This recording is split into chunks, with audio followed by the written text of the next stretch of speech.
Hey, this is Tony from the Cold Case Project, where we focus on unsolved cases across the United States. Our mission is to bring attention to these unresolved mysteries that need your help. All the information we cover in these cases is readily available on the internet, but we rewrite and repurpose it for the purpose of these videos. Our goal is to spread the word about the thousands of unsolved cold cases still out there. Thank you for watching. If you want to help shed light on these cases, make sure to like and subscribe for more content. Your support can make a difference.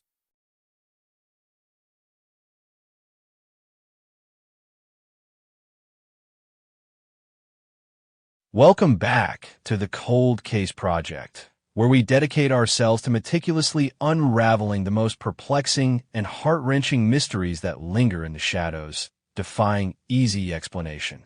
Kalin Louder entered this world on January 21st, 1984, alongside her twin brother, Colton.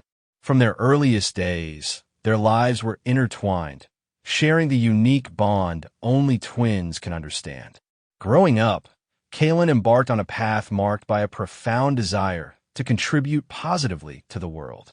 In 2006, with purpose and dedication, she proudly earned her degree from Utah State University, poised to become a social worker. This was not merely a career choice for Kalin. It was a calling, a commitment to guiding, supporting, and advocating for those in need, a reflection of her empathetic and compassionate spirit. Her professional aspirations spoke volumes about the kind of person she was, someone who genuinely cared and sought to uplift others. However, the fabric of the Louder family's life, though seemingly stable, was irrevocably altered by a deeply traumatic event that cast a long and heavy shadow. On November 17, 2009, a mere 3 years after Kalin had proudly launched her career as a social worker, her twin brother, Colton, pleaded guilty to manslaughter. He was subsequently sentenced to 5 years to life in prison for the tragic killing of their uncle, Jeffrey Ackerman. The shooting, which occurred on February 27, 2009, was a horrific incident where both men were reportedly using drugs at the time. This profound family trauma, the incarceration of her own twin brother for the death of their uncle, undoubtedly inflicted an immense emotional and psychological toll on Kalin. While we have no direct accounts of how this specific event impacted her mental state, it is not difficult to infer the immense burden, the grief, the confusion, and the lingering pain that such a devastating family tragedy would impose on someone so dedicated to the well-being of others. It was a wound that, even if unspoken, likely shaped the landscape of her inner world. As time moved forward, Kalin faced new, more immediate challenges that added layers of stress to her life. In August or September of 2014, just a few months before her disappearance, she experienced a significant setback. She lost her job at a private boys' school. The precise reasons for her termination remain somewhat ambiguous, but speculation, often circulating within discussions of her case, suggests it may have been related to a side gig she was pursuing, pet-sitting services through Rover.com. This entrepreneurial venture, while seemingly innocuous, could have potentially conflicted with her primary employment contract or the school's internal policies. The loss of a job, particularly for someone in a helping profession who likely derived a significant sense of purpose from her work, can be a crushing blow, eroding one's financial security, sense of identity, and overall mental well-being. It's a common trigger for stress, anxiety, and even depression, and it's a detail that becomes critically important when examining her behavior in her final hours. What truly sets Kalin's case apart and introduces the deeply unsettling and perplexing element of her final moments are the series of increasingly distressed 911 calls she made in the immediate hours leading up to her disappearance.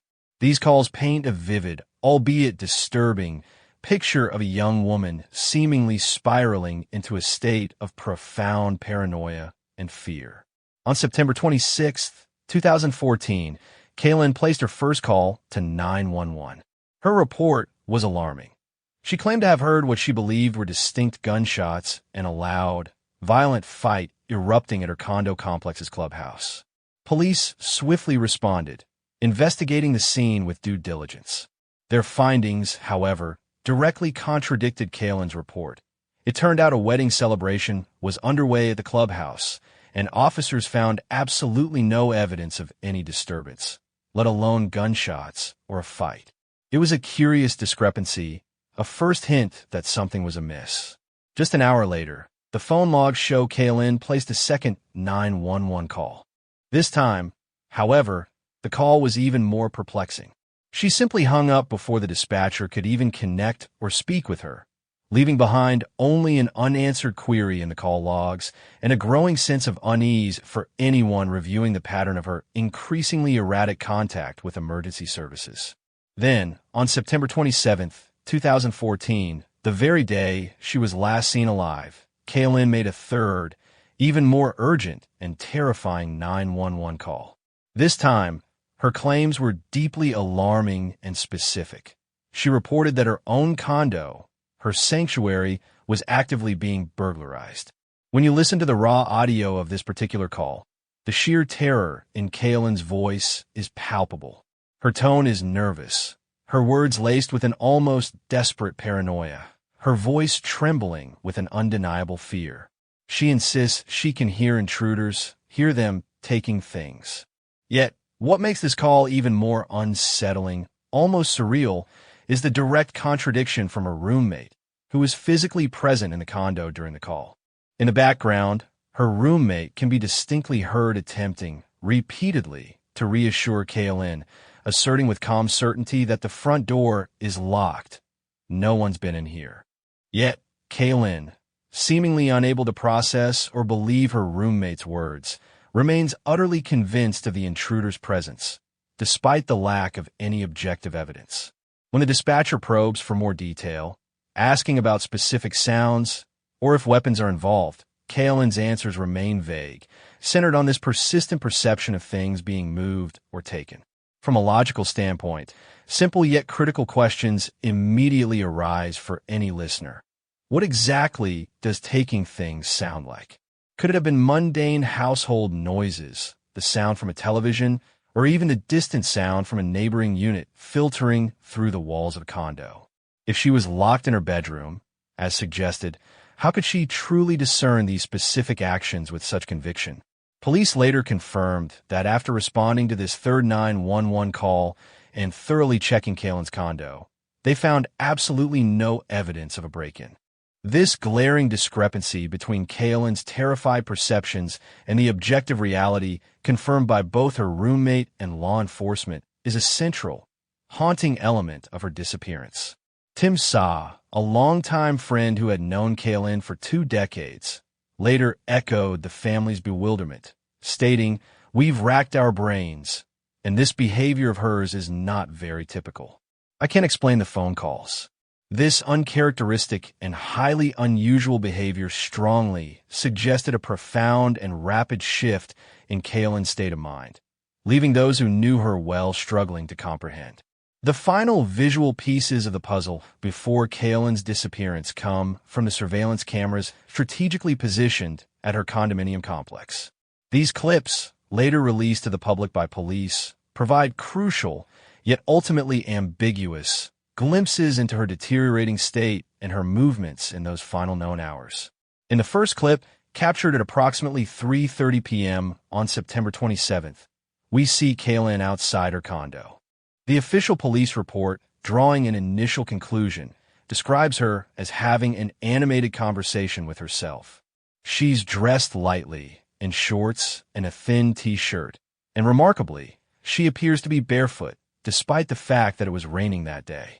She walks in the direction of a small creek that runs behind the complex, a detail that will become tragically significant later.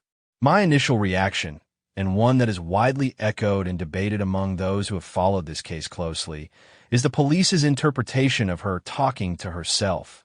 In this particular clip, she often appears to be looking down, and at times her head is distinctly turned. It is highly plausible and frequently suggested by online communities and those familiar with her love for her pet, that she was in fact talking to her beloved pug, Phyllis. Many pet owners, myself included, frequently engage in full-blown conversations with their animals, considering them cherished companions.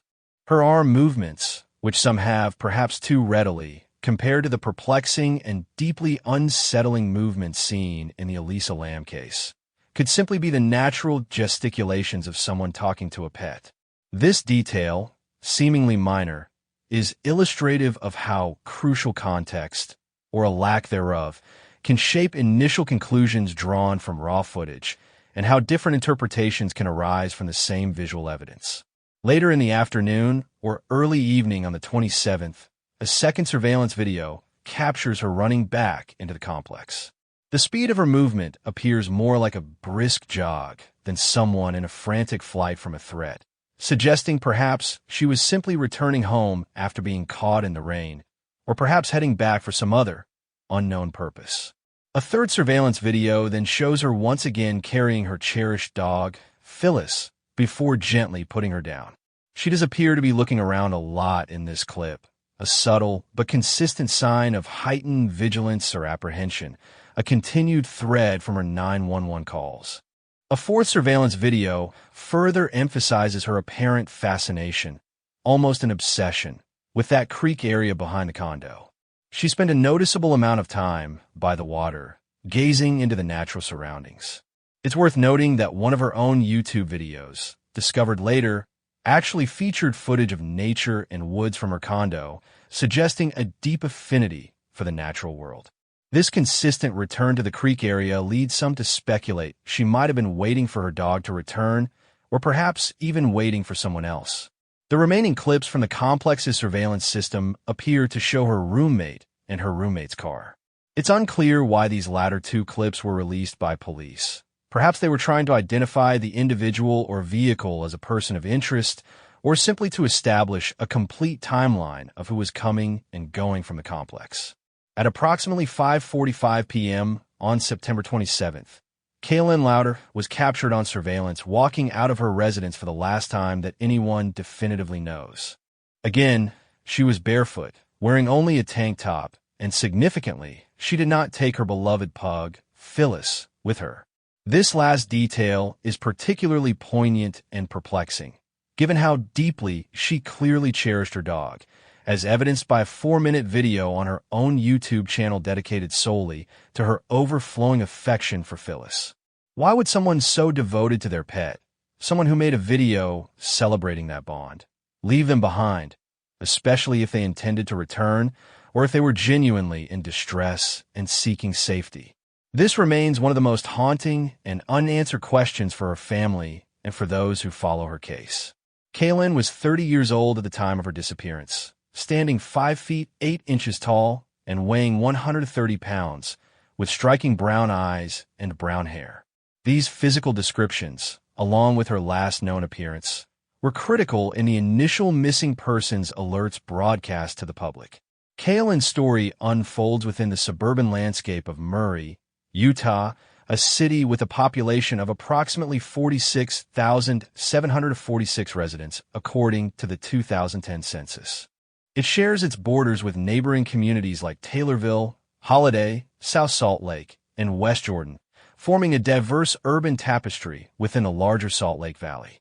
The physical geography of the area, particularly the presence of a Jordan River and a connecting network of small creeks and waterways, becomes an incredibly important and ultimately tragic element as the investigation into her disappearance progressed.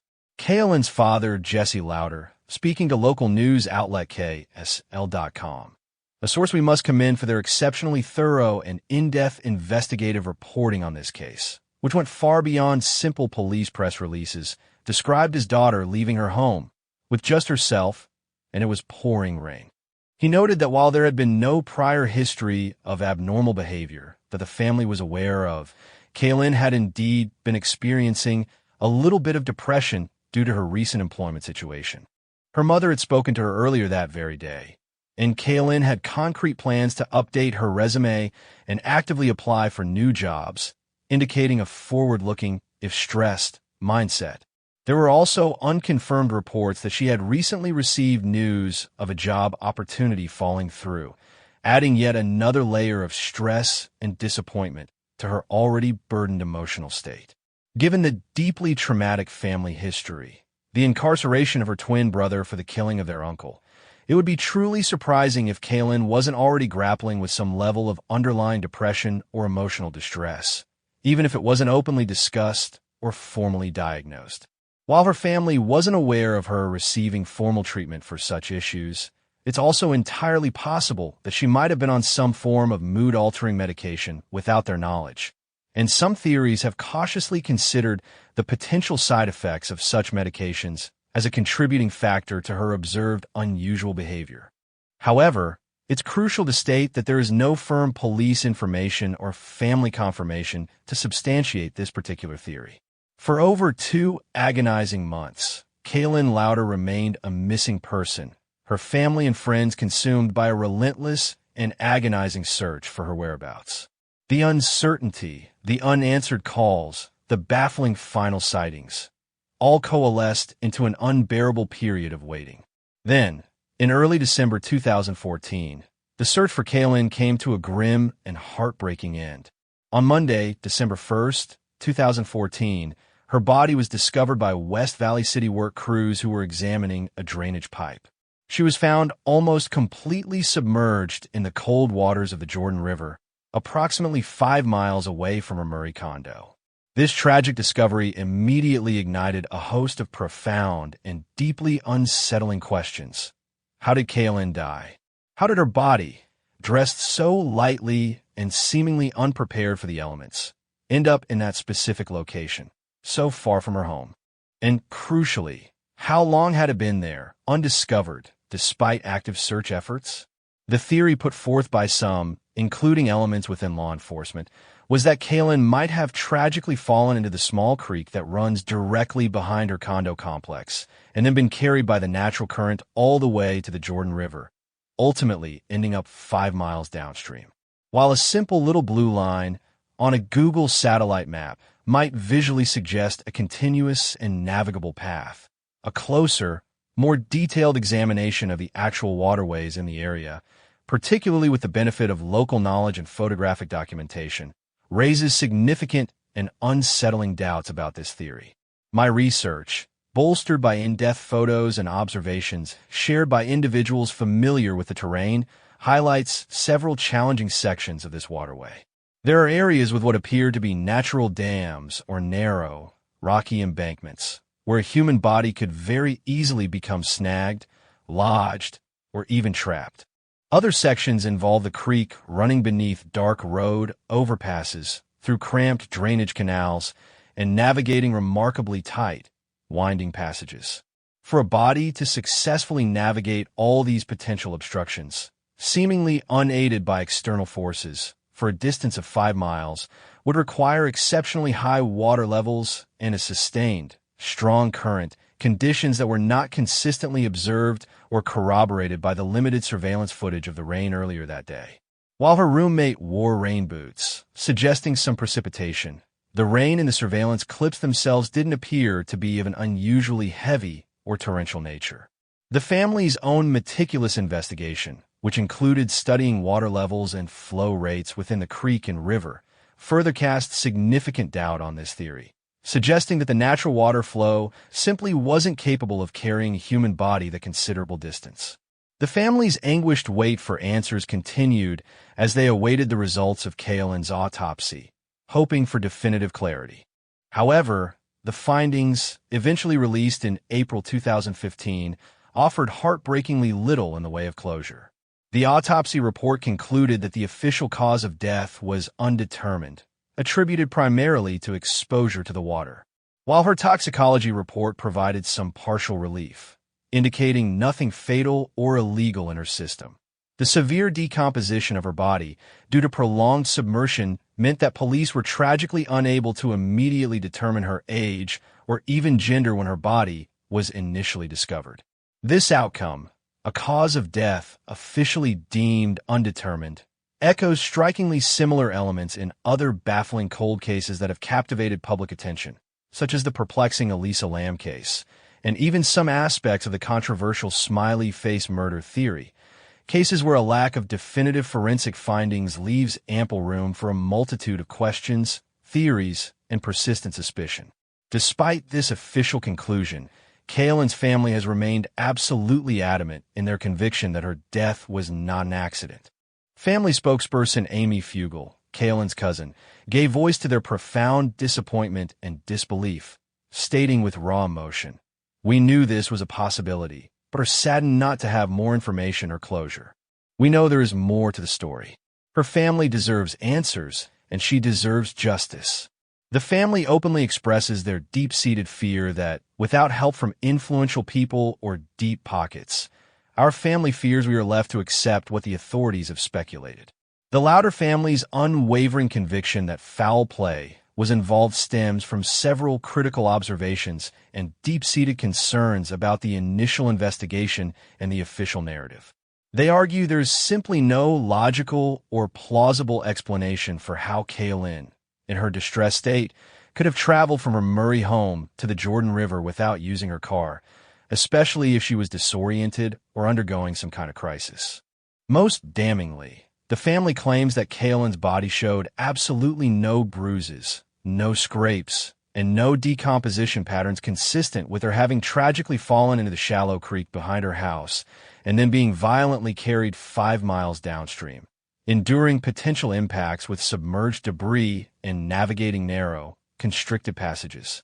Amy Fugel, speaking for the family, asserted, "We studied the creek and the river and walked up and down both of those, studied water levels and water flows. We've seen the debris and the flow not being capable to carry her for that long." Furthermore, the family harbors profound concerns about the thoroughness of the autopsy itself, particularly given the potential for a homicide investigation. Fugel described a heartbreaking and truly disturbing scene. Her body was filthy. It had moss and dirt, and leave that we were really surprised were not cleaned up to examine her body really thoroughly to see if there were cuts or wounds or even bruising. To be faced with such an unimaginable loss, and then to feel that the critical forensic examination was not conducted with the utmost precision and care, is an experience that would inflict immense and lasting trauma on any grieving family. This raises a fundamental question that surfaces repeatedly in cold cases across the country. Did law enforcement conduct a truly exhaustive and unbiased investigation? When scientific evidence is inconclusive, or when medical examiners, perhaps due to institutional pressure or resource limitations, lean towards accidental death or death by misadventure, rather than actively pursuing potential foul play, it leaves grieving families in an unbearable limbo, feeling dismissed and unheard. Many critics of police investigative practices, including those involved in the controversial smiley face murder theory, argue that departments sometimes too readily defer to theories of accidental death or suicide, rather than meticulously processing scenes as potential homicides and collecting all available information, potentially missing crucial clues that could lead to answers. This pattern, whether due to a lack of resources, perceived lack of direct evidence of foul play at the immediate scene, or other factors, can inadvertently leave critical clues undiscovered and vital questions painfully unanswered. The Louder family, however, has refused to accept the undetermined conclusion as the final word. Their unwavering conviction that there is more to this story has driven them to continue their own relentless search for answers. They have actively engaged multiple private investigators, pooling resources and working tirelessly to unravel the confounding mystery of Kalin's death. This proactive and persistent approach by the family highlights their unyielding belief that there is indeed more to this story than has been officially acknowledged by authorities. Kalin Louder's case, with its many layers of ambiguity, distress, and a tragic outcome, leaves us, the public, with a multitude of agonizing questions and a swirling vortex of competing theories. Was this a tragic psychotic break or episode, a sudden and profound departure from her normal state of mind? Her alarming 911 calls certainly suggest a severe psychological distress, but what precisely triggered it? Was it a culmination of the profound family tragedy, exacerbated by her recent job loss, or perhaps an underlying, undiagnosed mental health issue that suddenly manifested? Could it have been a reaction to an undisclosed medication?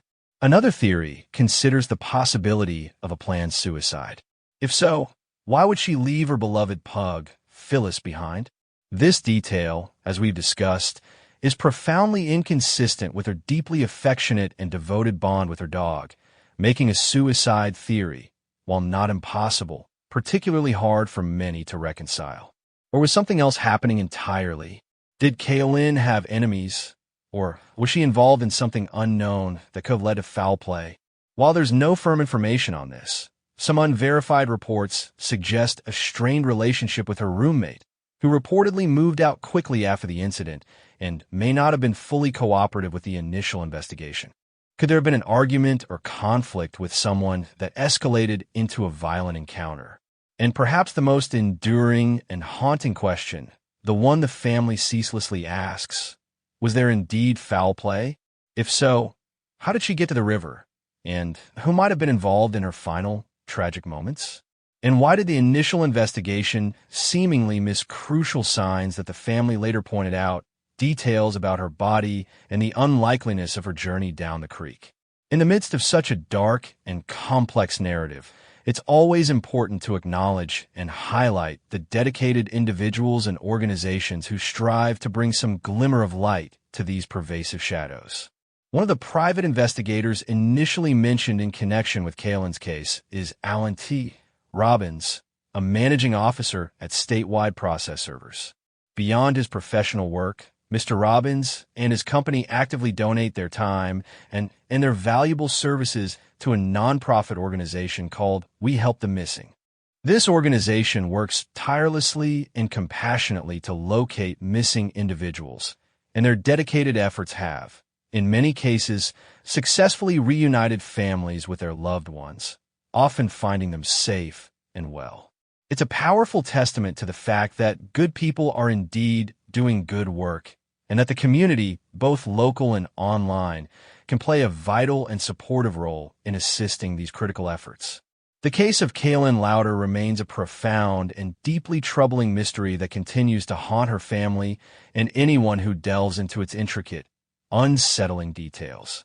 It forces us to confront uncomfortable questions about mental health, the potential limitations of initial investigations, and the enduring human need for answers when tragedy strikes without clear explanation. Law enforcement, in this case, did take the commendable step of releasing some of the critical surveillance footage and 911 calls to the public, a practice we actively commend, as it often aids immensely in missing persons cases, inviting the public to become additional eyes and ears. However, in Kalin's situation, these materials, while providing valuable insights into her state of mind and last known movements, have tragically not yet led to a definitive resolution.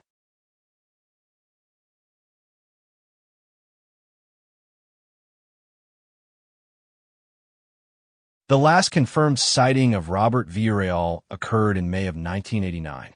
At that specific juncture, Robert Vreel maintained a residence within the Otogan Mobile Home Estates, a community situated in Allegan County, Michigan.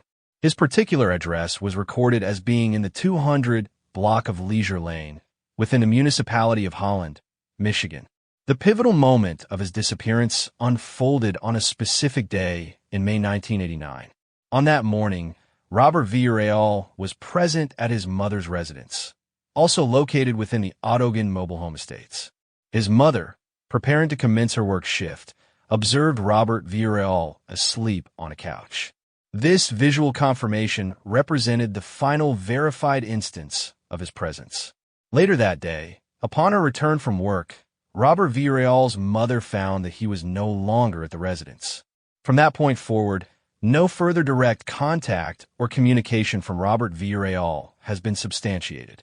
He has not been heard from by any individuals or entities since May 1989. The characteristics of his absence were notable from the outset, primarily defined by the items he left behind. At his residence, Robert Vreel left a substantial portion of his personal belongings. This included his primary mode of transportation, his vehicle. Furthermore, his wallet, typically an essential item for travel or daily activities, was also discovered at his residence. The presence of these items suggested an unplanned or hasty departure, as individuals typically carry such valuables if intending to leave for any significant duration. An additional, crucial detail concerning his mobility at the time of his disappearance is directly related to his driver's license status. Official records indicate that in May 1989, Robert Vreel was not legally authorized to operate a motor vehicle. His driver's license had been previously revoked or suspended as a consequence of infractions related to drunk driving. This factual constraint meant that even if he had intended to leave by car, he would have been doing so without legal authorization.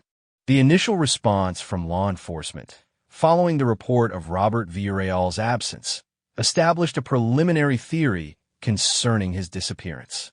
Authorities initially posited that Robert Vreel had voluntarily left the area. The stated rationale behind this initial assessment was to avoid an upcoming court date. This suggested a deliberate action on his part to evade legal proceedings. However, this initial interpretation by law enforcement was met with a differing viewpoint from his family. Robert Vreel's family members expressed a collective belief that it was highly improbable that he would have maintained a complete and unbroken silence, without any form of contact, since 1989, solely to avoid a court appearance. This familial perspective underscored a perceived inconsistency between the proposed motivation and the absolute lack of any communication over an extended period, suggesting a deeper underlying reason for his prolonged absence than merely evading a legal obligation. Background information regarding Robert Vreel's legal history indicates that he possessed a criminal record. However, a specific factual detail regarding this record is that he was classified as a nonviolent offender. This classification is significant as it provides context on the nature of his prior legal infractions, indicating that they did not involve acts of violence. The official procedural timeline regarding his missing person status also presents specific points of note. A missing persons report concerning Robert Vreel was formally filed with law enforcement agencies in 1989, shortly after his disappearance was noted. However, the official classification of his status underwent a significant change several years later. It was not until 1995, a period of approximately 6 years after the initial report, that Robert Vreel was formally reclassified by authorities as an endangered missing person. The specific criteria or new information that led to this reclassification in 1995 are not detailed in publicly available facts, but the change in designation indicates an escalated concern on the part of law enforcement regarding his welfare and the circumstances of his disappearance. From May 1989 to the current date, no verifiable communication originating from Robert Vreel has been received by his family, law enforcement, or any other parties. There have been no confirmed sightings of him. His precise whereabouts remain unknown. The concurrence of his departure from his mother's home, the abandonment of his vehicle and wallet, his inability to legally operate a vehicle at the time, the differing perspectives between law enforcement's initial theory and his family's belief, and the significant delay in his official missing person classification collectively comprise the documented facts of this case. The case of Robert Vreel's disappearance remains an open and unresolved investigation.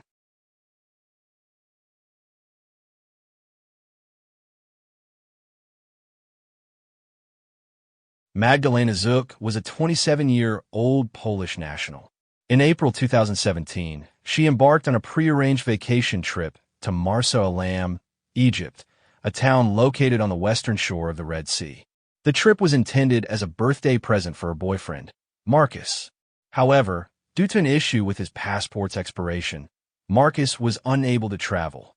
4 hours prior to the scheduled flight, Marcus posted on Facebook attempting to sell his ticket, stating, "I will sell trip to Egypt flight is today from at 8:20 p.m. 4-star hotel trip worth approximately $2,000 I will sell for half price for 2 people." No one purchased the trip. After discussions with Marcus, Magdalena Zuk decided to proceed with the trip alone. As her friends were unavailable, she desired a vacation, and the trip was already paid for. Magdalena Zuk landed in Hurghada just after midnight on Wednesday, April 25, 2017, having flown from Wrocław, Poland. She then traveled to the Three Corners Equinox Beach Resort in Marseille. Early contact with Magdalena Zuk became challenging. Her family reported receiving unusual text messages, including questions such as, "Where are you?" and "Come to me." These messages were reportedly sent from the phone of a travel agency employee identified as Mahmoud K. Additionally, pictures were received depicting Magdalena Zuk appearing unwell in bed, covering her face, and seemingly passed out on the floor. It was also noted that her own phone appeared to be turned off. Subsequently, Magdalena Zuk contacted her family by phone. During a conversation with her sister, her speech was described as incoherent. She verbally expressed a belief that someone may have put something in her drink. Her family stated that Magdalena Zuk had no history of mental health issues, nor did any other family members. Following these distressing communications, her family contacted the travel agency and the Polish embassy. Simultaneously, Marcus contacted their friend, Mark Juss, to arrange for him to fly to Egypt to assist Magdalena Zuk. By Wednesday evening, her condition reportedly worsened. On Thursday, employees from the travel agency and hotel staff reportedly attempted to calm and assist her. Marcus, informed of her deteriorating state, purchased the earliest available flight ticket for her return, scheduled for Saturday. On Friday morning, tourists at the hotel discovered Magdalena Zuk unconscious. Hotel staff recorded video footage of her condition and transmitted it to her family to demonstrate her state. This footage depicted her not appearing well. A still image from this period showed her in bed, covering her face. From the hotel room, Magdalena Zuk was transported to a local hospital. Account from the hospital staff indicated they did not treat mental problems, and some reports state they declined to help her for this reason. A doctor later stated in a news article that she wouldn't even get out of the car. However, contradicting this statement, other video footage shows Magdalena Zuk walking into the hospital accompanied by other individuals, appearing relatively calm compared to other video recordings of her. Another report stated that she herself refused to be treated at this facility. Magdalena Zuk eventually returned to the hotel. On Saturday, a travel agency employee checked her out from the hotel, and they proceeded to the airport for her scheduled flight. At the airport, she was reportedly denied boarding due to her condition. Some reports stated she was screaming and attempting to remove her clothes, while others indicated she merely appeared intoxicated, which was sufficient grounds for denial of boarding. Following the denial of boarding, they returned to the hotel. However, the hotel reportedly refused to allow her to check back in due to her behavior. Attempts were made to secure accommodation at other hotels, but no suitable place was found. From the parking lot of one of these hotels, the travel agency employee initiated a video call to Marcus. This video call was approximately 13 minutes in duration. During this video call, Marcus repeatedly attempted to elicit information from Magdalena Zuk. Her demeanor in the footage was characterized by what appeared to be shock and fear. Excerpts from the conversation include Marcus asking, "Honey, tell me what happened, honey. Don't be scared to tell me. Please, Angel, don't be scared, tell me. What's going on, Mar will come for you, okay? You understand, honey. Are you listening to me? Do you remember Margus, the one with the beard? He will drive for you. He will be there in the morning, honey. Say, if something happened to you, Angel, tell me, don't be scared, tell me what happened, so I can know what I should do." Magdalena Zuk responded at one point, "They have different tricks. Take me from here, please." Marcus questioned, "What tricks? What are they doing to you? Don't be scared, tell me." She stated, "I can't tell you, I can't." Marcus pressed, "You must tell me, so I could call the embassy, so someone could take care of you, tell me, please." Magdalena Zuk then repeated, "This will change nothing, nothing, it's too far, this will change nothing, this will change nothing, this will change nothing." Later, Marcus asked, "Honey, do you trust me?" To which she responded, "Yes." When he urged her to tell me right now, fast, Magdalena Zuk audibly stated, Observations of the video footage noted her rocking back and forth, frequently covering her head with both hands and pulling away from the camera when she uttered him. The phone was not held by her, but by another individual recording the interaction. Marcus also attempted to record the call on a second phone, stating he needed it as evidence. On Saturday afternoon, due to her continuing distressed state, the travel employee and another hotel staff member escorted Magdalena Zuk back to the same local hospital she had visited earlier. There, she reportedly refused to be examined. Video footage from this hospital depicted her sitting on the floor and engaging in a physical struggle with individuals present. Observations from this footage show her physically lashing out and appearing to attack a specific man. During this struggle, a nurse reportedly pulled down blinds, covering the window. Magdalena Zuk was subsequently moved into a room within the hospital. Accounts state she was restrained to a bed using towels, with a nurse present in the room. Magdalena Zuk reportedly informed the nurse that she needed to use the bathroom. Upon being untied by the nurse, she allegedly attacked the nurse. She then reportedly jumped from a second-story window onto concrete stairs below. Following the fall, Magdalena Zuk was transported to a larger, better-equipped hospital located approximately 300 kilometers away in Hurghada. Early on Sunday morning, she succumbed to her injuries and was pronounced deceased. Marcus arrived in Hurghada that same morning and was informed of her death. The aftermath of Magdalena Zuk's death initiated parallel investigations with differing preliminary conclusions. The prosecutor's office in Poland formally began treating the case as a murder investigation. In contrast, Egyptian authorities initially considered her death a suicide. Egyptian sources publicly denied claims of rape and murder, stating that Magdalena Zuk committed suicide in the hospital due to an unstable mental state. The Polish side formally requested full access to information from the Egyptian inquiry, including medical records, to assist in ascertaining the cause of death. As of the time of the provided information, no final results of the autopsy have been publicly released.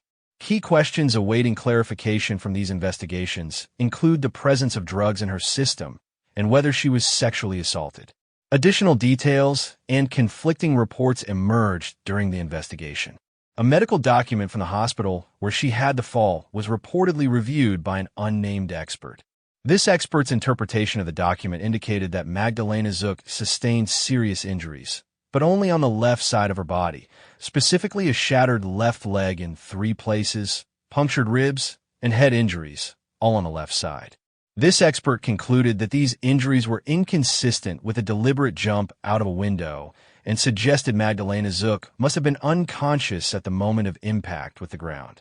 This review also suggested that approximately 5 hours before the fall, she was exhausted, lost consciousness, and was administered glucose. Medical staff in other interviews reportedly confirmed attempts to sedate her. An account from a nurse present in the room during the fall stated, "I am so sorry that I was not able to stop Magdalena after she got out of the loop. Magda was tied to the bed with towels. She grabbed the drip tray, and so armed, she went to the window. I tried to catch her, but she hit me and kicked me. She jumped." The nurse further reported that Fate aimed ran for the head of the hospital, Dr. Aim Shaki. Dr. Shaki stated, "I heard a bang, ran to Magdalena's room. There was only a nurse in it.